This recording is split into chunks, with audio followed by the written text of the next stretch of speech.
और ये अच्छी बात है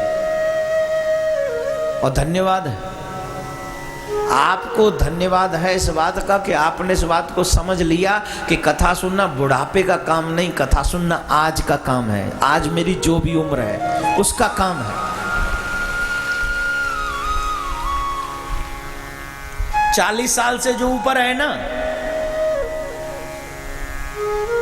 तुम्हें अब ज्यादा करना चाहिए। किसी भी दिन बैन बच सकती है। आएगा बुलावा तो जाना पड़ेगा, सर तुझको आखिर झुकाना पड़ेगा। वहां ना चलेगा बहाना किसी का, नहीं चाहिए दिल दुखाना किसी का, नहीं चाहिए दिल दुखाना किसी का। ताली बजाने पड़ोसी आएंगे क्या? उन्हें तो तुमने बोला ही नहीं कि कथा में हम जा रहे हैं। अकेले उठ के चले आए गाड़ी स्टार्ट करके। बजाओ ताली फिर तुम मस्ती में बोलो। नहीं चाहिए दिल दुखाना किसी का, नहीं चाहिए दिल दुखाना किसी का। सदा ना रहा है सदा ना रहेगा जमाना किसी का, नहीं चाहिए दिल दुखाना किसी का, नहीं चाहिए दिल दुखाना किसी का।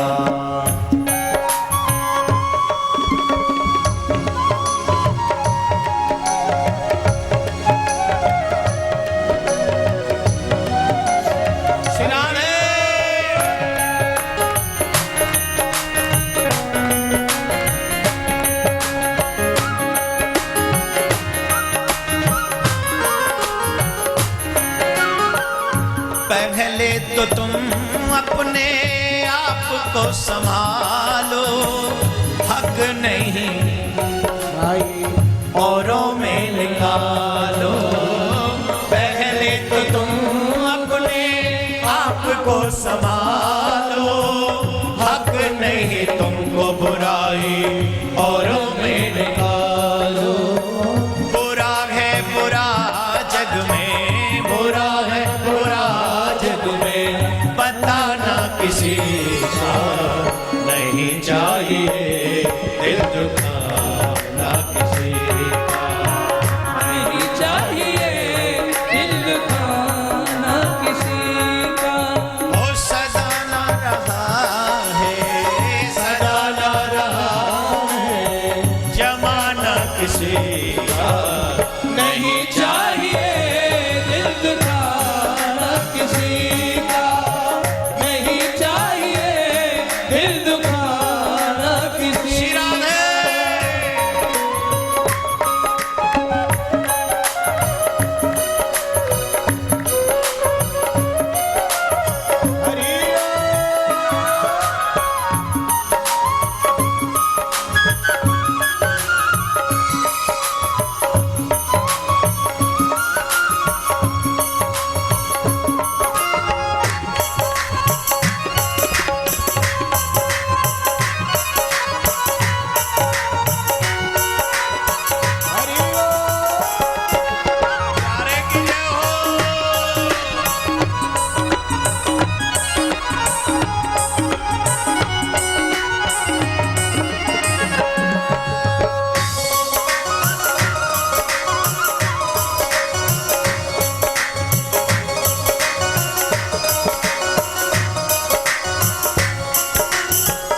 दौलत तुम्हारी रह जाएगी, ये शोहरत तुम्हारी रह जाएगी, ये दौलत तुम्हारी रह जाएगी, ये शोहरत तुम्हारी रह जाएगी।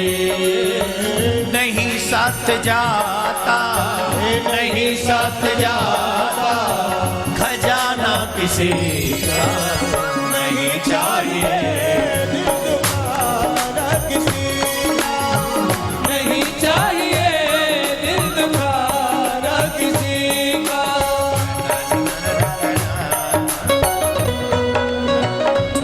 हरि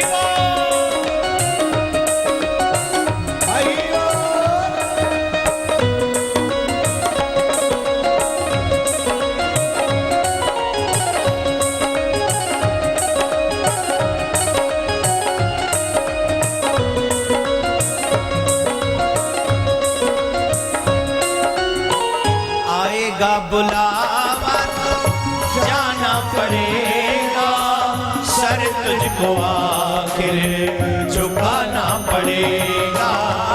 आएगा बुलावा तो जाना पड़ेगा, सर तुझको आगे झुकाना पड़ेगा। दोनों हाथ उठाइए, दोनों हाथ उठाइए, बाद में बात करते हैं। ताली बजाई दोनों हाथों से।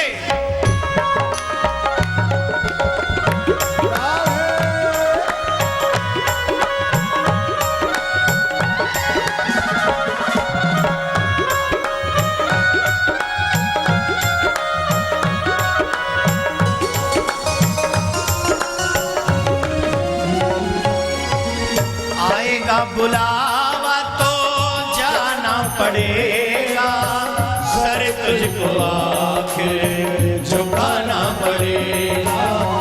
वहाँ ना चलेगा, वहाँ ना चलेगा वो बहाना किसी का नहीं चाहिए दिल दुखाना किसी का। नहीं चाहिए दिल दुखाना किसी का। नहीं चाहिए दिल दुखाना किसी का।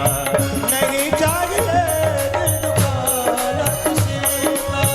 सदा ना रहा है, सदा ना रहा है जमाना किसी का।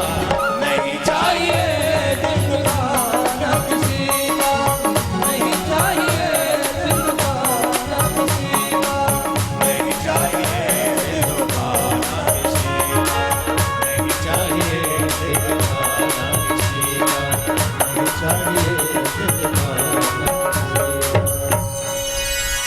आएगा बुलावा तो, इसलिए कथा सुनना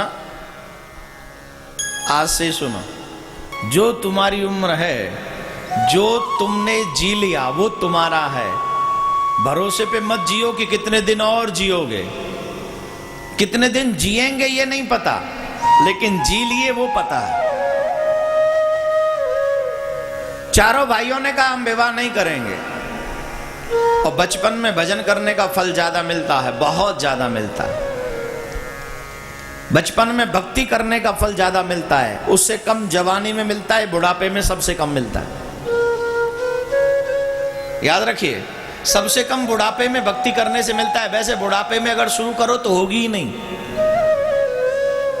अगर तुम सोचो कि बुढ़ापे में भक्ति शुरू कर लें, 100 लोग अगर कोशिश करें तो उनमें से 2 भक्ति कर सकते हैं सिर्फ बुढ़ापे में, सिर्फ 2। बाकी के 98 तो किंतु परंतु हाँ जी ना जी करेंगे, शुरू करेंगे, बस करने ही वाले हैं, इन्हीं में रह जाते हैं। सिर्फ 2% वो भी जिनकी इच्छा शक्ति बहुत प्रबल हो, सिर्फ वो 2 लोग। चारों भाइयों ने मना कर दिया, हम विवाह नहीं करें महाराज। फिर ब्रह्मा जी ने और सृष्टि का सृजन किया। पृथ्वी के सबसे पहले मानव महाराज मनु और रानी शत्रुपा, जिनसे ये मानव सृष्टि चली है। महाराज मनु की बेटी का नाम है देवहूति, और देवहूति का विवाह कर्दम मुनि के साथ में हुआ, जो ब्रह्मा जी की छाया से उत्पन्न हुए।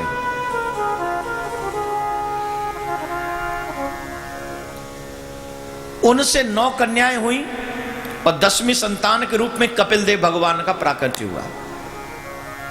अब जरा ध्यान से सुनना, क्योंकि यहां पर काफी नौजवान बच्चे बैठे हैं, मानव जीवन का रहस्य आप लोग समझने की कोशिश करें। अगर हमें ये जीवन समझना है तो सबसे पहले हम ये समझें कि हम लोग पहली बार जन्म लेकर नहीं आए। ये मत समझिए कि हम पहली बार जन्म लेकर आए, इससे पहले भी हमारे कई जन्म हो चुके हैं। अनेकानेक योनियों में हम लोग पहले जा चुके हैं। उन अनेकानेक योनियों में से आज ये मौका मिला है कि हमें मानव योनि मिली है।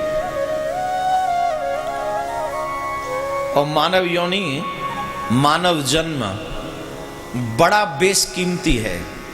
कोहिनूर हीरे की कीमत हो सकती है, लेकिन तेरे मानव जीवन की कीमत नहीं हो सकती। कोहिनूर को खरीदा जा सकता है, लेकिन तेरे मानव जीवन को खरीदा नहीं जा सकता। मैं अगर यह कह दूं तो अतिशयोक्ति नहीं होगी, तेरी एक सांस कोहिनूर हीरे से ज्यादा कीमती है। लोग कहते हैं भगवान ने दया नहीं की, झूठे हो। कोहिनूर से कीमती तुम्हें कितनी सांसें भगवान ने दी हैं और तुम कहते हो भगवान ने दया नहीं की। कैसे जियोगे सांसों के बिना? कैसे देखोगे आंखों के बिना? कैसे चलोगे पांव के बिना? कैसे कर्म करोगे हाथों के बिना? कैसे बोलोगे जुबान के बिना? कैसे सुनोगे कान के बिना? और फिर कहते हो भगवान ने कृपा नहीं की। क्या इस दुनिया में तुमने बिना आंखों वाले लोग नहीं देखे? बिना हाथ वाले लोग नहीं देखे? बहरे लोग नहीं देखे? गूंगे लोग नहीं देखे? उसके बावजूद भी कहते हो कि भगवान ने कृपा नहीं की। मेहनत कर, फल मिलेगा। विश्वास रख, ईश्वर मिलेगा। और जब मेहनत नहीं करेगा, विश्वास नहीं करेगा, तो बैठा रहे जहां है। यूं तो फिर अरबों खरबों पति भी कहते हैं I am not happy, this is your fault. You have much money but you say you are I am not happy, this is your fault my dear. What you want? कितना खाएगा, क्या चाहिए? अरबों खरबों कमाने के बाद भी कहता है आई एम नॉट हैप्पी। पूरा कानपुर अपने ही बस में करेगा क्या? पूरे कानपुर में साम्राज्य अपना ही फैलाएगा क्या? और हो भी गया तो भी यू आर नॉट हैप्पी। क्यों? ये माया किसी को हैप्पी होने नहीं देती। जितनी आएगी उतनी परेशानी लाएगी। जितने तुम बड़े बनते चले जाओगे उतनी मुसीबतें तुम्हारे सर पे मंडराने लगेंगी। ध्यान रखो। मैं बड़ा तो नहीं हुआ हूं, लेकिन अनुभव कर लेता हूं कई बार कि मुसीबतें हैं चारों तरफ। तो कितना भी तुम कर लो, तुम हैप्पी नहीं हो सकते बिना भगवान की कृपा के, विदाउट गॉड ग्रेस।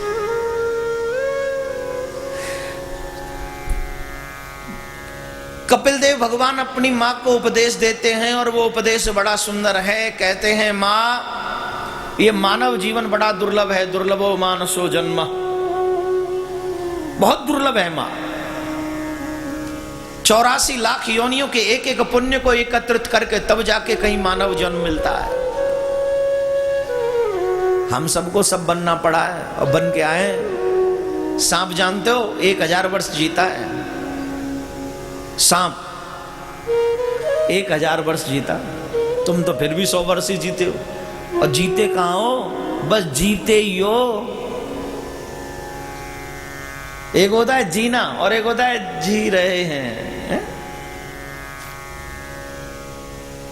100 वर्ष जियोगे, खाए इतने बादाम, पिया इतना दूध, 100 वर्ष जीने लायक। 60 के बाद ही आंखें कम नहीं, 40 के बाद ही देखना कम हो जाता है। डॉक्टर साहब ने शुगर बंद करा दी, डॉक्टर साहब ने घी बंद करा दिया, डॉक्टर साहब ने तला हुआ बंद करा दिया, डॉक्टर साहब ने सब बंद करा। सूखी रोटी पे कितने दिन जिंदा रहेगा तू? राधे राधे बोलना पड़ेगा, जोर से बोलना पड़ेगा। सब तो बंद है, फिर भी घमंड है।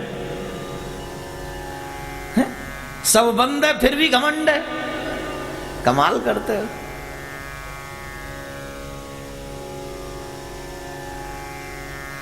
जब जीव मां के गर्भ में जाता है, असहनीय पीड़ा। कितनी पीड़ा, रहता कहां है मां के गर्भ में। कष्ट क्या है, मलमूत्र में रहना है 9 महीने।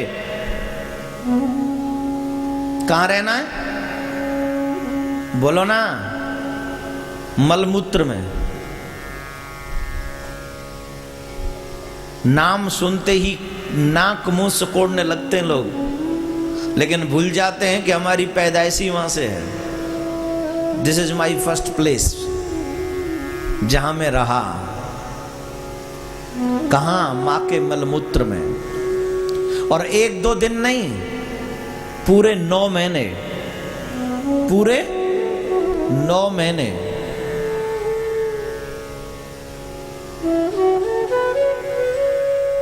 मैं आपसे कहूं कि यहां फूलबाग में जहां कचरा पड़ा हो वहां कुर्सी डाल के 9 घंटे बैठो। Are you agree? तैयार हो? क्यों? 9 दिन की बात नहीं कर रहा हूं, 9 हफ्तों की बात नहीं कर रहा हूं, सिर्फ 9 घंटों की बात कर रहा हूं। चल 80% नहीं 90% डिस्काउंट, 1 घंटा बैठ जा। नहीं बैठेगा। क्यों? क्योंकि यहां तेरी चलती है तेरी मर्जी, लेकिन मां के घर में 9 महीने तेरी मर्जी नहीं चलेगी। वहां तो उसी मलमूत्र में रहना पड़ेगा। यहां तो मैं कचड़े की बात कर रहा हूं, ऊपर से कुर्सी भी दे रहा हूं। वहां कुर्सी वुर्सी छोड़, मलमूत्र है वो भी नंगा है वहां, तू भीतर। तेरी न मम्मी सुनने वाली न पापा, न तेरे अड़ोसी पड़ोसी तेरी आवाज सुनने वाले हैं। अकेला है उस दुख में, अकेला है तू उस मुसीबत में। और एक बात, इतनी सी छोटी सी जगह है जिसमें तू पैक्ड है एकदम, हिल फिर भी नहीं सकता। यही नहीं, उल्टा लटका हुआ है, सर नीचे पांव ऊपर।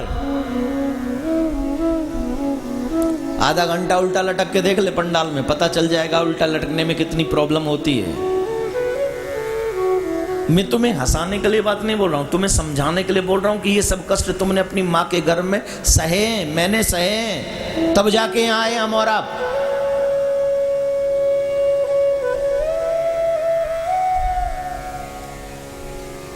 शुरुआत में आजकल के पढ़े लिखे लोग वो एक शब्द यूज करते, मिसकैरेज। ये मिसकैरेज कब होता है? शुरू से लेके 2-3 महीने तक। क्यों होता है? ये जो हमारी त्वचा है ना ऊपर की, ये नहीं होती है शुरुआत में।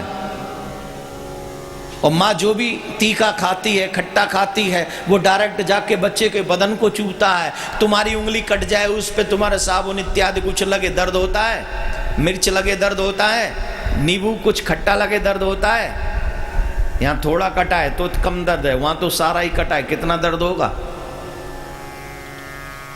बॉडी के ऊपर ये ऊपर का कवच है ही नहीं। सोच कितना दर्द होगा।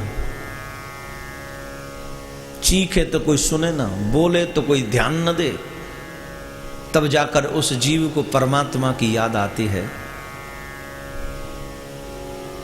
हे कृपा सिंधु, हे करुणा वरुणालय, हे अकारण कृपा करने वाले गोविंद, दया करो मुझे इस नरक से निकालो।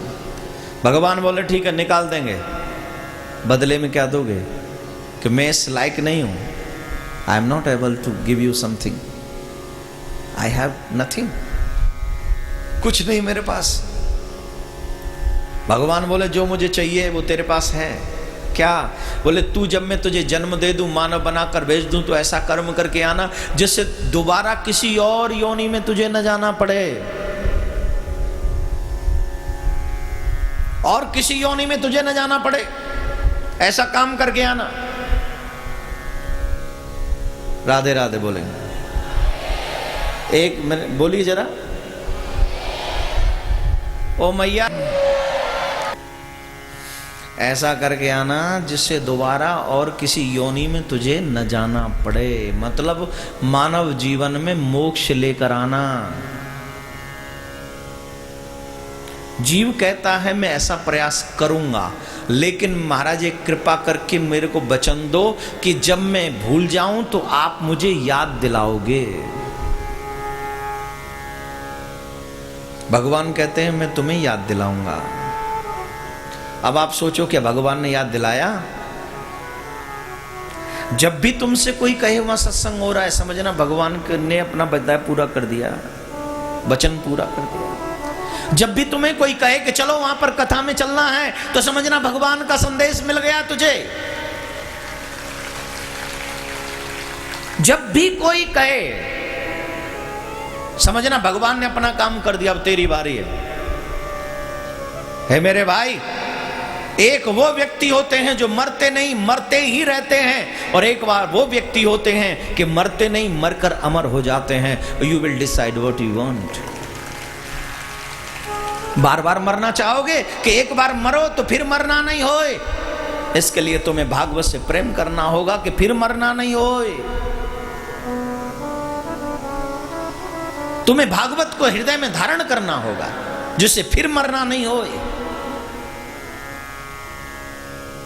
निश्चित बात है, अगर भागवत से स्नेह तुमको हो गया तो तुम्हारा कल्याण होने से कोई नहीं रोक सकता। भगवान ने अपना वादा पूरा कर दिया है, अब तुम्हें अपना वादा पूरा करना है, और भगवान के लिए नहीं, अपने लिए तुम्हें वो वादा पूरा करना है। बहुत से लोग मैं देख रहा हूं कि एकदम मरने के कगार पर बैठे हैं, फिर भी मोह भंग नहीं होता। मरने तक जिनका मोह भंग ना होने पुनर्जन्म लेना पड़ता है।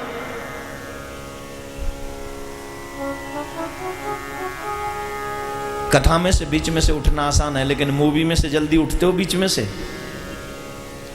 क्यों? बोले पैसा खर्चा किया है महाराज, बीच में से कैसे छोड़ दें? और यहां खर्चा नहीं किया है तो कभी भी आओ कभी भी जाओ, कौन रोकता है? कितना आसान है ना। वहां हम नरक में जाने की तैयारी करते हैं, वो भी पैसा देकर, और यहां हम नरक से बचना चाहते हैं, फिर भी हम न टाइम से आते हैं और न टाइम से जाना चाहते हैं। जो हमें स्वर्ग भेज दे वहां हम लेट पहुंचेंगे, और जो हमें नरक भेज दे कहीं छूट न जाए। क्या कहीं 150 रुपया 200 रुपया टिकट देकर भी नरक में जाने की तैयारी, वो भी जल्दी पहुंचेंगे, चाहे कितनी भी खराब हो। जब तक दी एंड न लिखा जाए तब तक कुर्सी नहीं छोड़ते।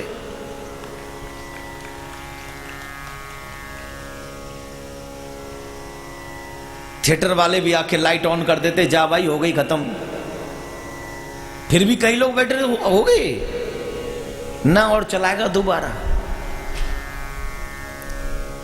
तो बुरी जगह पर हमारा मन इतना लगा रहता है और अच्छी जगह से हमारा मन, यही है मानव योनि का लक्ष्य। अपने आप को पहचानो। ये मानव जीवन बार बार नहीं मिलता है, और जब मिल जाए इसका सदुपयोग करो। मानव जीवन का लक्ष्य है कि जीवन में कभी भी कोई भी ऐसा कार्य मत करो जिससे सामने वाला हर्ट हो। ऐसा काम करो जिससे भगवान प्रसन्न हो।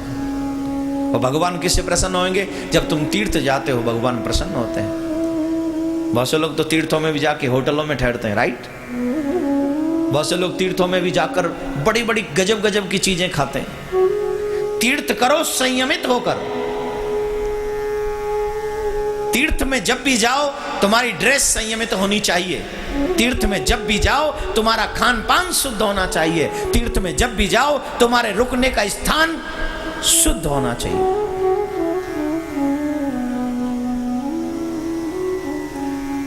तीर्थ जाने से भगवान खुश होते हैं, दूसरों की मदद करने से भगवान प्रसन्न होते हैं, कथा सुनने से भगवान प्रसन्न होते हैं, भजन करने से परमात्मा प्रसन्न होते हैं, बुजुर्गों का आदर करने से भगवान प्रसन्न होते हैं। ये सब काम है जो नौजवान बच्चों को सीखने चाहिए। ये बात है मैं सिर्फ नौजवानों के लिए बोल रहा हूं, जिससे तुम आज अभी इसी वक्त से समझ लो कि जीवन में हम लोग कैसे जिए, क्या करें। साल में एक बार तीर्थ जरूर करो, एक बार जरूर जाओ किसी भी तीर्थ में जहां तुम्हारा मन हो। और जब भी तीर्थ में जाओ नौजवानों से निवेदन, तुम्हारा ड्रेसअप अच्छा होना चाहिए प्लीज। ऐसा जरूर हो कि तुम्हें वो अशोभनीय न बनाए।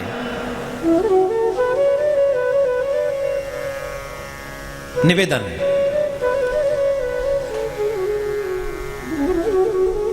करदम मुनि की पुत्र कपिल देव अपनी मां को कहते हैं, मां, इस मानव जीवन को प्राप्त करने के बाद जीव को भगवान को मनाने की पूर्ण कोशिश करनी चाहिए। जो जीव इस मानव जीवन में भगवान को नहीं मना पाता उससे बड़ा दुर्भाग्यशाली कोई नहीं, क्योंकि उसे बार बार मरना पड़ता है और उसे यमपुरी में जाकर अपने कर्मों का फल देना पड़ता है, झेलना पड़ता है, और यमपुरी में उसे बड़े कष्ट होते हैं। महाराज,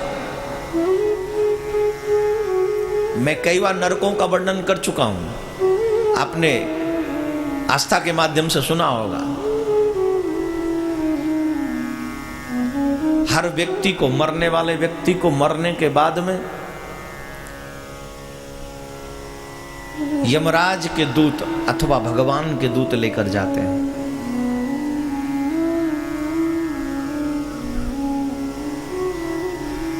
और जो अच्छे लोग मरते हैं उन्हें भगवान के दूत, और जो बुरे लोग मरते हैं उन्हें यमराज के दूत। कई लोग आपने देखे होंगे मरने से पूर्व वो अपना मलमूत्र बिस्तर में त्याग देते हैं, उसके पीछे भी लोग लिख देते हैं स्वर्गीय है। सच ये है कि वो स्वर्गीय नहीं है, वो नरकीय है। क्यों? क्योंकि मलमूत्र वही त्यागते हैं जिन्हें यमराज के दूत नजर पड़ते हैं। वो भयभीत हो जाते हैं, वो कांपने लगते हैं, वो मलमूत्र विसर्जन कर देते हैं और वो कांपते हैं, रोते हैं, बिलखते हैं, चीखते हैं, चिल्लाते हैं, लेकिन उनकी आवाज कोई सुनने वाला नहीं, कोई नहीं, कोई भी नहीं सुनता उसकी आवाज।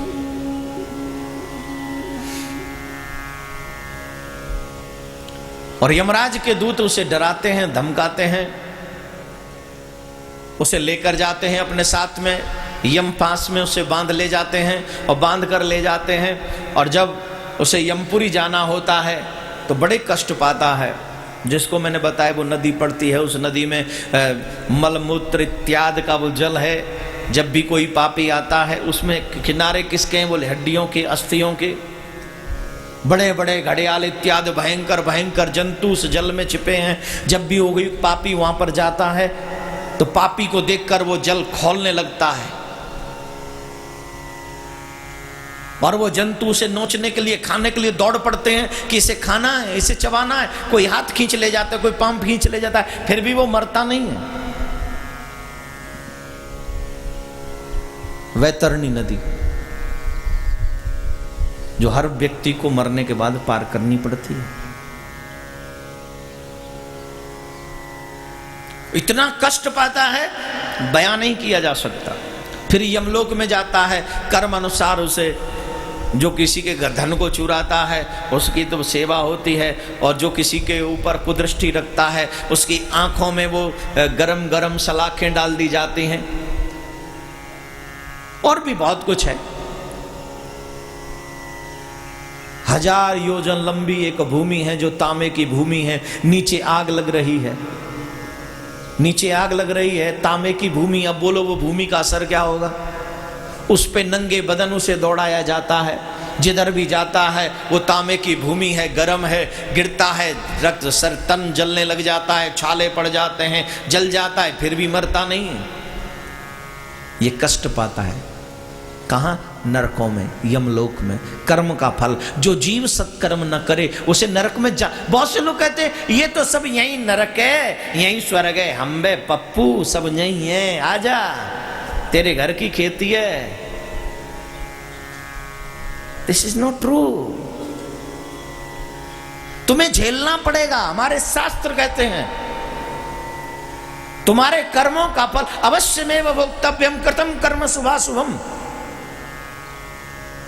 चाहे करोड़ों जन्म तुम्हारे निकल जाएं, लेकिन जब तक तुम्हें तुम्हारे कर्मों का फल नहीं मिल जाएगा तब तक तुम्हारे वो कर्म क्षीण नहीं होंगे, झेलना ही पड़ेगा।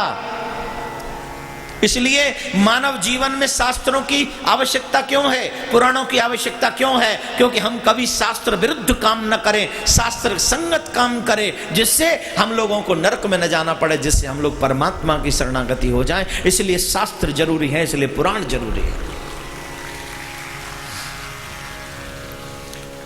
ये सिर्फ पंडित जी दक्षिणा करने के लिए पुराण नहीं कहते हैं।